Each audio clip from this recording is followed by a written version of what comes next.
Good morning, Sabah al-Khair and Dobre Utra. Sabah Welcome. al-Noor. What's Dober Nishe? Russian? Dobre Utra is Russian. Okay. Yeah, for good morning. I just thought I would spice it up a little this morning. Why not? Yeah.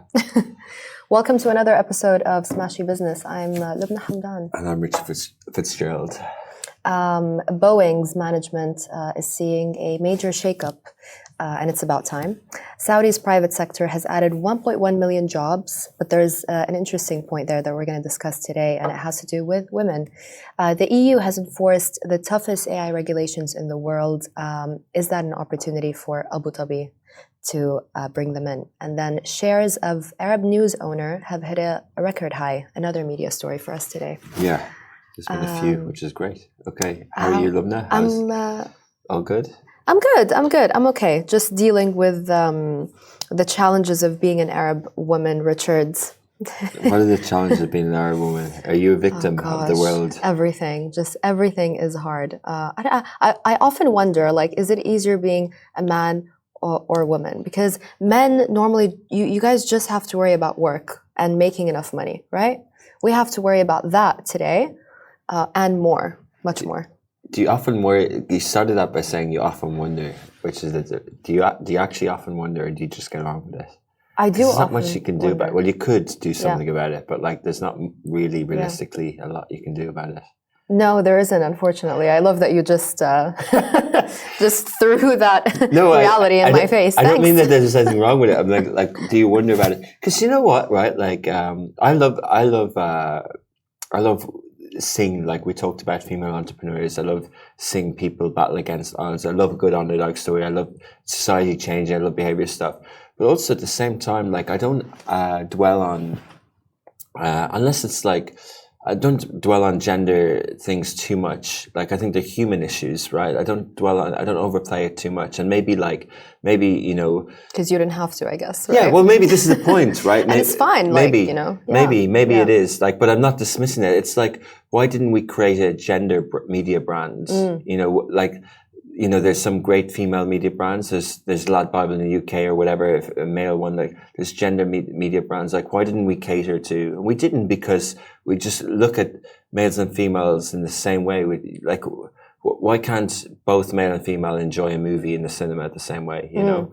Yeah. But yeah, like, do you really struggle with being an Arab female? I do, Richard, in every aspect possible, to be honest with you. Okay. You know what? There's a Kuwaiti businesswoman who came out a couple of years ago, and she said, what is the point of having the men around anymore if we have to work just as much now? Like, yes, we wanted the opportunities. However, it doesn't mean that, you know, we don't want also the option of just chilling at home. Having said that, I would never want to just chill at home. So I was at a suhoor last night, and it just, you know, I think with Ramadan, changing topic a little bit, but with Ramadan, I think you really have to adjust. Like, I'm struggling with it this week because there's too many things at both end of my calendar, right? There's too many things at 5 or 6 a.m. Right. and too many things at 1 or 2 a.m. Like, we're going to a couple of things this week. But I went to the TikTok suhoor in Armani Hotel. And you know what's really nice about TikTok is, you know, they're being banned in the US, right? Like, which is hilarious. It's hilarious seeing the US deal with something like this, because it is. In the last 20 years, platforms have been banned in countries. They come and go, right? Like, YouTube is banned here. It's not. It is. It isn't. Like, TikTok's at the moment for the last 18 months banned in Jordan. No one really seems to care. They're on VPNs.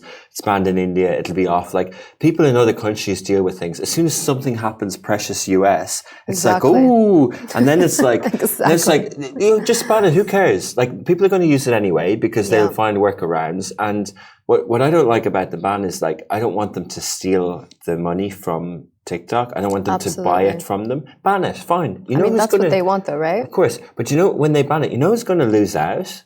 Like, oh, TikTok is bad. No, like, it's not. Like, it's youth entertainment. It's culture. Like, stop being negative, right? Yeah. Like, the only society that's going to lose out is the US. Just like if Pakistan bans YouTube, like, you're missing out evolution of media. Like, Definitely. You think you're controlling something, but actually, long term, deal with it, because it's going to be there, you know? Yeah, anyway, absolutely. The reason I brought it up is because they had so many good creators from all around the world in Armani Hotel last night. And I was at another kind of so iftar last week with the tech division of ByteDance, and they told me that Lubna, like these tech companies, the Silicon Valley tech companies, when they came to the region, they had a playbook. So whether it was LinkedIn, Facebook, Snapchat, Twitter, right, and other ones, some of them did little partnerships on sales first, but ultimately they served the whole region out of a Dubai office.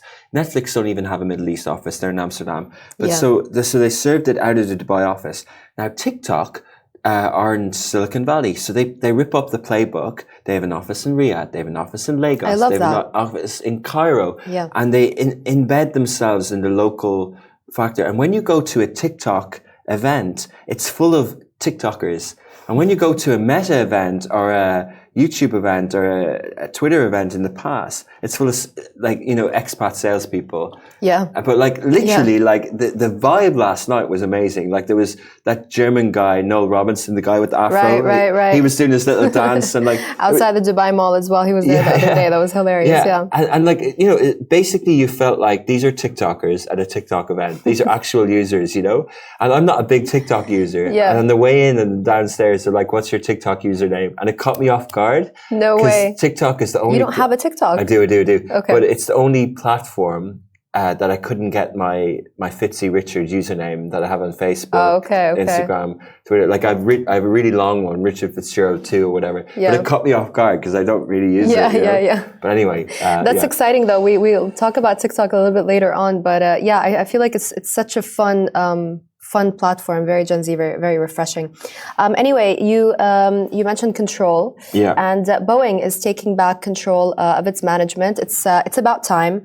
For the past 5 years, they've had a lot of safety issues.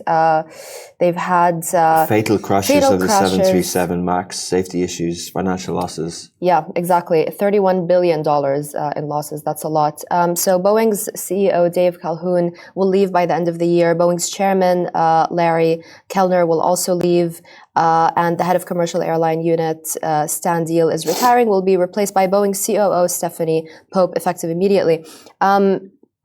Calhoun on Monday, to a letter to Boeing employees, said that the Alaska Airlines incident was a watershed moment. He said, the eyes of the world are on us. We're going to fix what isn't working, and we're going to get our company back on track towards recovery and stability.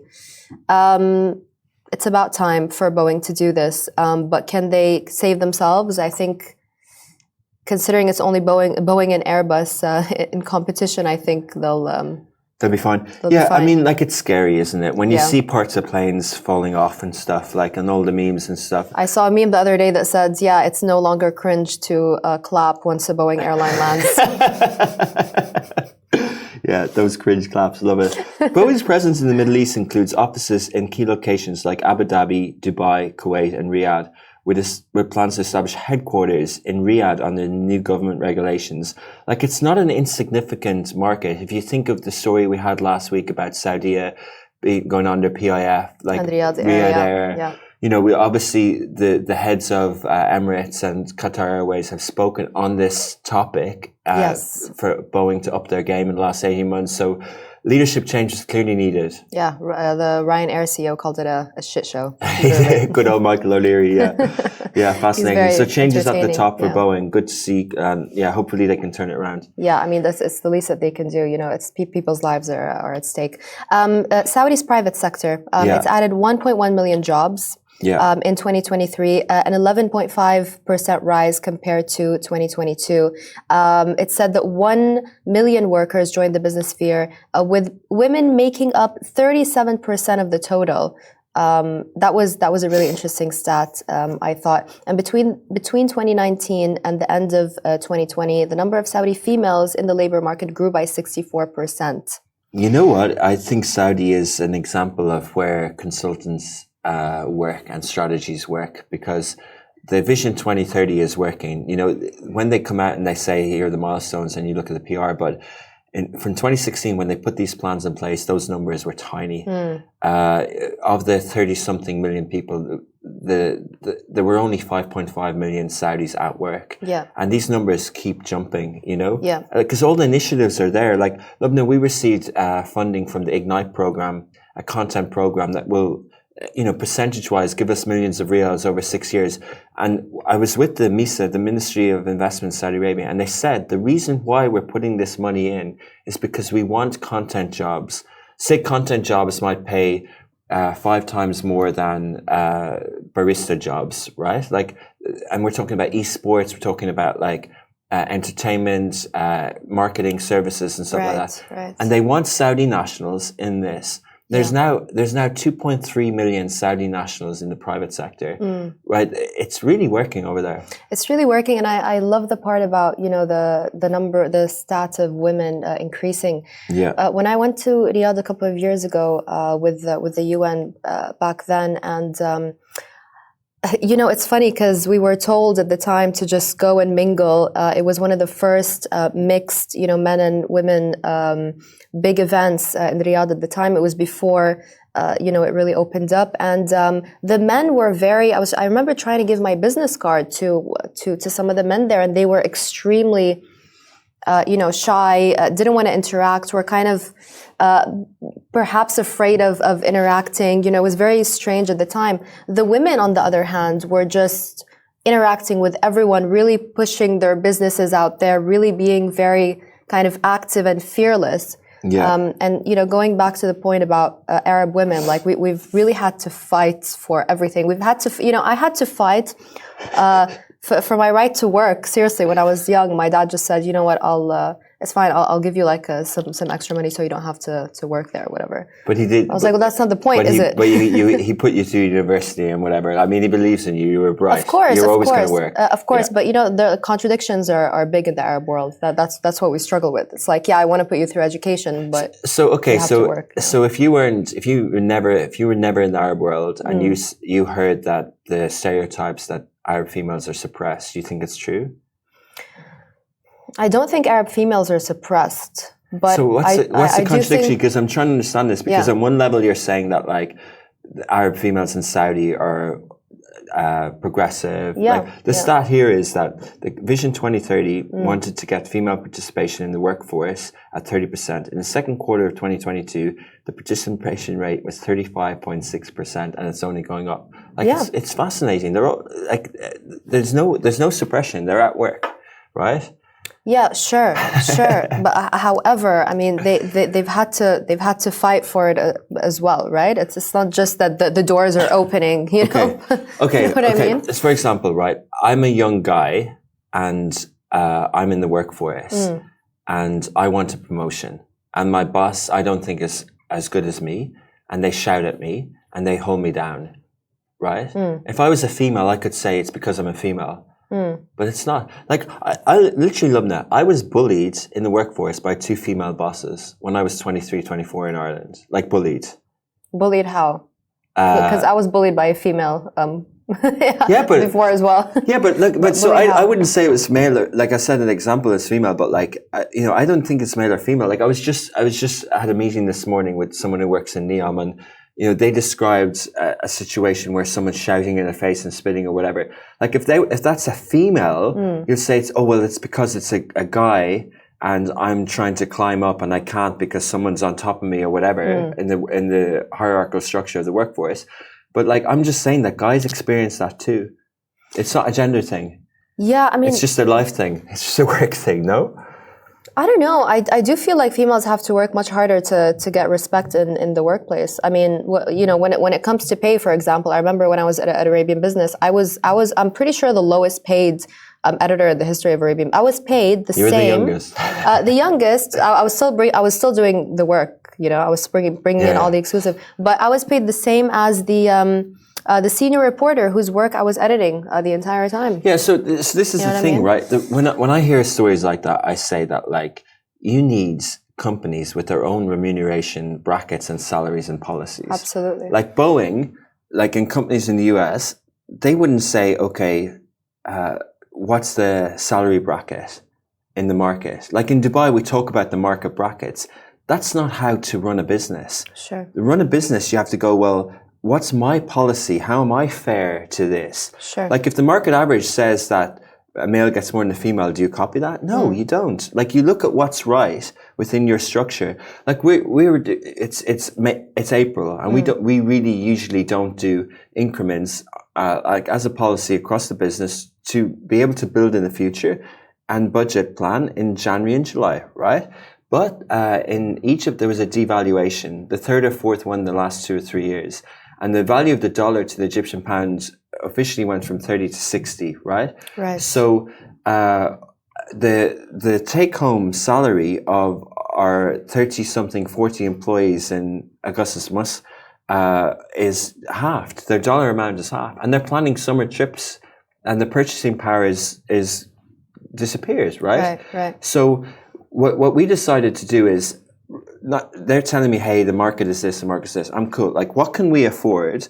So we redid our brackets, and never once ever do we look at male or female. That's great. That's not the norm, though. But that's what I mean. But like, good governance, like if we talk about ESG and corporate governance, like good governance would have a salary bracket. This is why, like, a lot of the diversity, equity, and inclusion departments and the ratios and the criteria around the world, like a lot of those departments have fallen away, you know, because the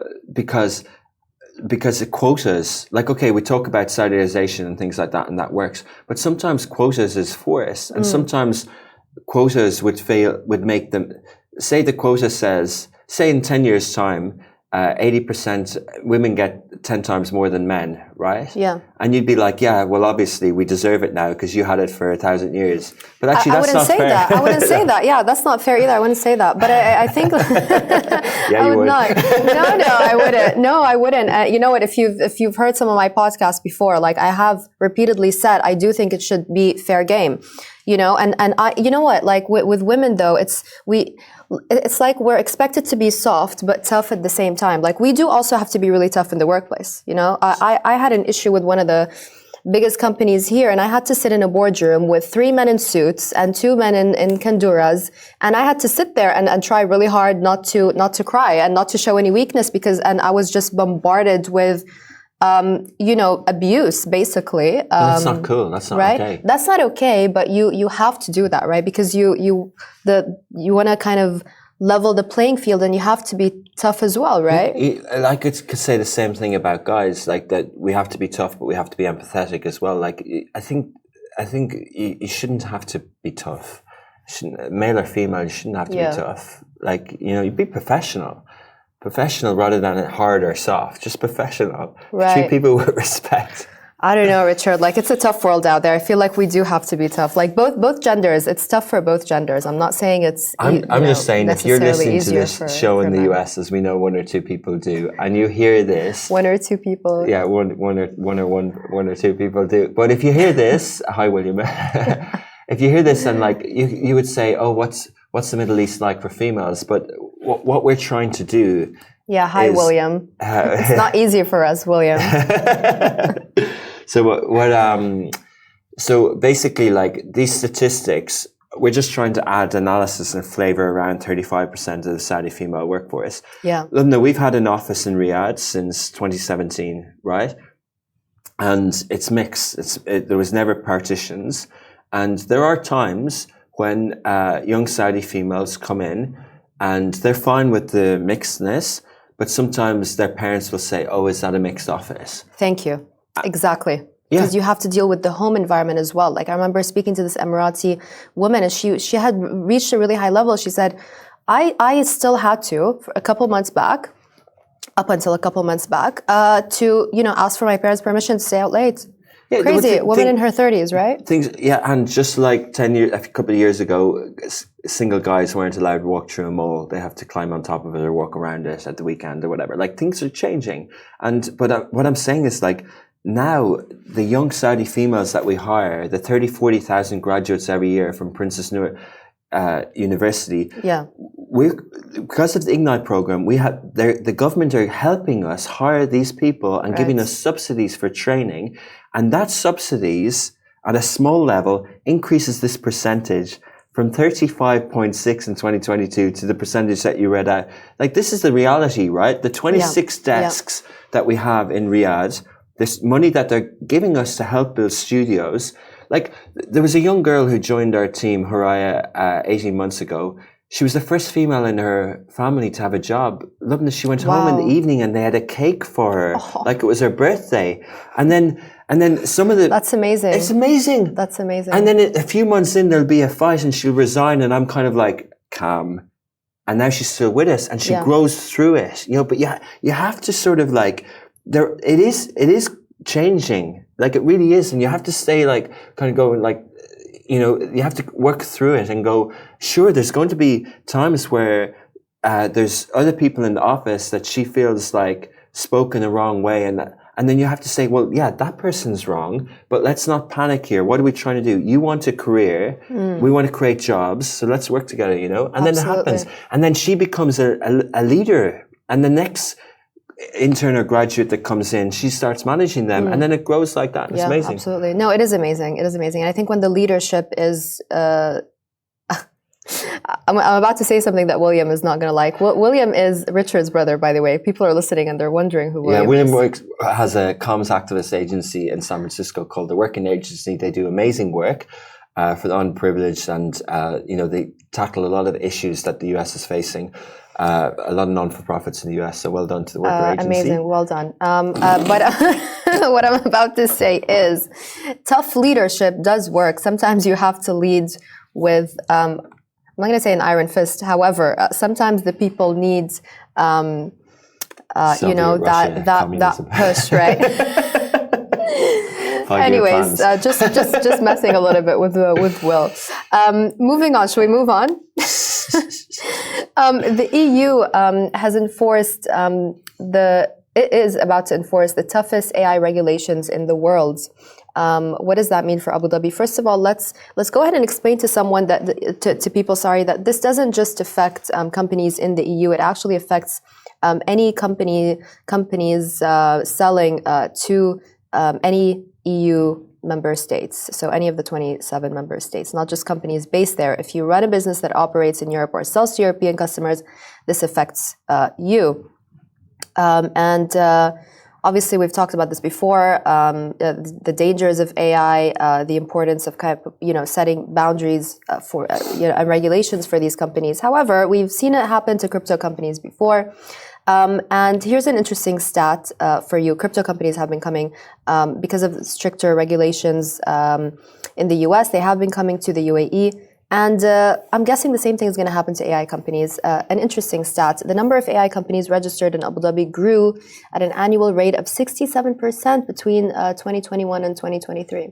21-23, interesting. The UAE's AI Act, it's called, it's a groundbreaking legal framework, ensures safety, transparency, and ethical use. It establishes rules based on the risk posed by AI applications, with specific obligations for high-risk AI systems. It prohibits certain AI practices, requires compliance assessments before AI systems are deployed. It is regulation. EU are kind of come out in front in some of this stuff. They did GDPR about privacy and data, cookie-based internet, protecting individuals and users. Right. They fine a lot of people all the time. So the EU is heavily regulated. I think we thought that GDPR was going to come in here, and it hasn't as much. I think one of the ways that Abu Dhabi and UAE regulates AI is like the statistic that you just said. They do it up front. They create an activity and they create a free zone and a framework around the business practices of that category. Whereas I think the EU is doing it a bit different. Yeah. It's very hard to draw comparisons with the EU in this region because the Arab League doesn't exist in the same way that the European Union does. Sure. And we don't have pan-Arab regulation at this level. We don't have a common currency. We just don't have this. And I think there's a lot of benefits of the EU. You know, Ireland joined the EU in 1973.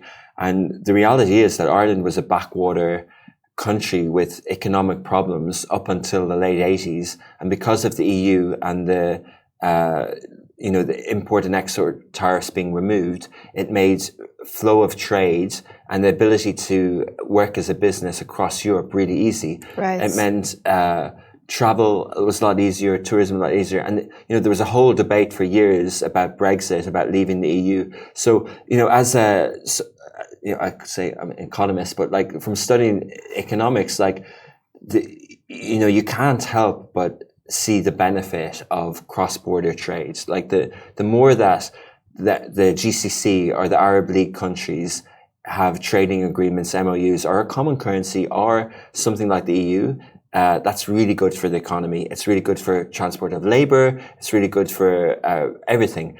Where it can get tricky, I think, is regulation. I think sometimes, personally, the EU stifles competition. I think some of these regulations slow things down. Absolutely, and we're seeing that in the EU, aren't we? Yeah. So I think, we're running short on time, so we're going to move on to the next story. Shares of the owner of Arab News hit a record high. So the share price of the Saudi Research and Media Group, it's a big news giant. They own Sharq, it's a collaboration with Bloomberg, of course. Arab News, as we mentioned, Sayyidati, the women-oriented magazine, and Tamania as well, or Thamania. So it surged by almost 10%, 9.96% on Sunday, reaching a historic high, $89.48. That's 335.60 Saudi riyals. Since its debut on Tadawul. Interesting. It was listed in 2006 at a base price of 95 Saudi riyals, which is $25.33. Yeah. Do you know what's interesting about that is, Faraz, the guy who runs Baraka, he told me that they're a trading app and many other things in the content platform. A really good newsletter, Baraka, is that how you pronounce it? Baraka, yes. Yeah. So he was saying like the history of trading in Saudi is very much retail. Like a lot of individual Saudis trade on the stock market and things like that, through their brokers and through their banks. There's a long history of it there. So it is quite a liquid market. And SRMG, I think I remember seeing their revenue. Like they own a lot of different things. You mentioned some of them. They own a lot of out of home, they own a lot of cinema and things like that. Yeah. They bring in over $500 million in revenue. They have a female CEO. They host a lot of events in Cannes. They've invested a lot. They've an investment group as well. Yeah.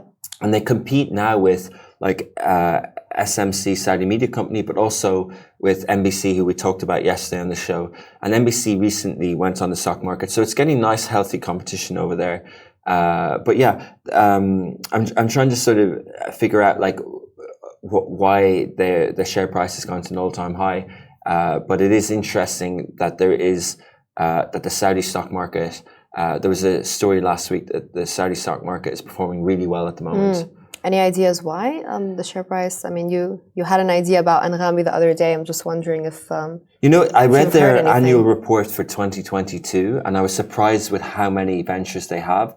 I must look into this more, like, because for me, what SRMG are doing at the moment isn't profitable. Like they're investing in grassroots a little bit more. They're investing in bringing in Billboard magazine. They're bringing in expats from Dubai. They're building out their team. They do discovery, a shark discovery. Why don't you think it's profitable? I mean, in Saudi, there's still a lot of potential there, still for these media companies, right? Well, the market is not as mature as here. No, so think of SRMG. They were traditionally magazines, like the Arab News in 1975, Asharq Al Aswad, even Sayyidi does really well, but like their magazines on websites, right, okay. Their entrance into TV was a little bit later with Bloomberg, Asharq, and things like that. They have the license for the independent newspaper, but the print industry is leaving. The websites are even changing, and the revenue there. So SRMG outsourced their sales to Saudi Media Company last year, and there was a criteria that they had to hit to meet the terms of the deal, and they didn't hit it because the money isn't going there. I was with the head of trading, Lubna, of a media agency, big group last week, and I asked them, where's the money going? And they said it's all in social media. Right. Like it's not going to CTV, it's not going to audio or radio. Like when Asharq bought Tamania, they bought them at a very high multiple, right? Their Riyadh's revenue versus what they sold for was like 15 times, but they have Finjan, they have the biggest Arabic shows and they do the best documentaries, but they're not making money from it. And now, Tamania, to kind of have repositioned them as a tech media company. They launched an audio app a few months ago. This week we did a story in Smashy Business that they've launched a licensing thing for publishers to get other publishers to sign up. But inherently they're a content company who do great documentaries. And this media tech play, Washington Post, who was owned by Jeff Bezos, they tried to do something before. They had ARC publishing CMS, and Comcast have tried to do licensing software as well. So some media companies, to complement or supplement the revenue for lack of advertising revenue coming in, they try and have these different revenue streams. So that's what I mean. So SRMG are investing in all these things, but I don't think it's fully taken off yet. And that's why I think, even I was surprised with how well NBC did in the stock market when they launched, I think, in the 4th of Jan, because the share price went up like 100% or so. Maybe not that much, but because they don't pay dividends, they're investing. It's like when we looked at the share prices since the IPOs in Dubai. Right, yeah. The ones under the RTA have done really well. But the ones in Abu Dhabi, like Etisalat and are investing a lot. So when you invest a lot, you have less dividends and less profits. Of course, Like they're doing loads of acquisitions with Stars Play, with El Grocer, with all these sort of things. So that's why I was a little bit surprised that SRMG is doing well. But to me, it points to the fact that the overall halo effect of the Tadawul is quite liquid and doing quite well. Yeah, it's really interesting, and I would love to talk about this more, but we have run out of time. I was going to ask you can't bring up media stuff with me. I mean, I was going to ask how Lovin and Augustus is doing in Saudi, but I guess people are just going to have to wait for the. Well, no, they can episode. go on the weareaugustus.com website. We produced a very detailed 2023 report, and you can see the breakdown in revenue between UAE and KSA. Of the $10 million in revenue last year, gross revenue, the majority, about 80%, comes from the UAE. So Saudi is only about $1 million in revenue, even though we've been there 7 years come September. So it's a growing one, but I mean, it's a slow burner. Slow burner, yeah? Yeah. It backs up my point that media is a hard space, and well done to those who are doing well in it. Yeah. I mean, I think we're doing well, right? We went from 11K to now, almost 24K? On Smashy Business, on Smashy followers Business, on Instagram. Yeah. All organic. Yeah. We're doing pretty well. Everyone is talking about the show. Yeah. Yeah, Smashy Business is doing well. 7,000 listeners per episode. Show me the money. Yes. No. We're all about capitalism here. Yeah. William. And quality content. Love this. So, William's going to stop listening to the show. Yeah. But I think you've hit the nail on the head, is that if you can provide value, then like SRMG, there are ways to monetize in media. Absolutely. And we're going to continue doing that with this show and on our Instagram. Listen to us in podcast form on Apple and Rami or Spotify, wherever you get your podcasts. Or if you'd like the video version of this to see myself and Richard, stream us on smashy.tv and check out our shorts on YouTube. And see you tomorrow. See you tomorrow.